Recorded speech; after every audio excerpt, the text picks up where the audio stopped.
Janoza. O'zbek san'ati bugun og'ir judolikka uchradi. Afsuski, El Ardog'dagi taniqli aktyor Erkin Komilovning rafiqasi bugun tongda vafot etdi. Assalomu alaykum, hurmatli tomoshabin. Tezkor yangiliklardan birinchilardan bo'lib xabardor bo'lishni istasangiz, videomiz ostida bir dona like va podpisatsiya tugmachasini bosib qo'yishni unutmang. O'zbek Milliy akademik drama teatri ustoz san'atkori, O'zbekiston xalq artisti Erkin Komilovning umr yo'ldoshi Mahbuba Komilova 62 yoshda vafot etdi.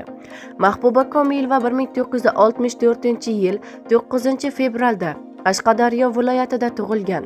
1987-yil O'zbekiston Davlat san'at va madaniyat institutining rejissyorlik fakultetini tamomlagan. O'zbek Milliy akademik drama teatrida rejissyor yordamchisi bo'lib ishlagan. Erkin Komilov intervyularidan birida ayoli haqida shunday degandi: Fotima va Zuhra qizlarimning onasi yurak xuruji bilan 24 yoshda vafot etgan. Bolalar menda qolib ketdi. U kunlar ham o'tdi. Keyin ustozim Shukur Burxonovning yordami bilan bolalar teatrida ishlaydigan Mo'tabar ismli bir qizga uylandim. Alloh farzandlar berdi. 44 yoshda u ham vafot etdi. 5 qizimni o'zim uzatdim. O'g'illarimni to'y qildim. Undan keyin baribir erkak kishi uylanmasa bo'lmas ekan. Uyning ishlari, o'zim ko'chada yursam, ovqat, dazmol qilish degandek. Ayol kishi erkakni orqasida qolgani yaxshi ekan.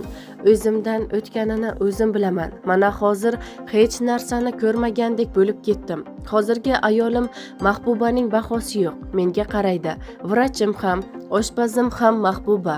2025-yilning yozida Mahbuba Komilova bo'lajak avlodga turmush o'rtog'ining ijod yo'li jamlangan Sahnada yuragimga quloq tutaman nomli kitobini taqdim etgan edi, deyiladi xabarda.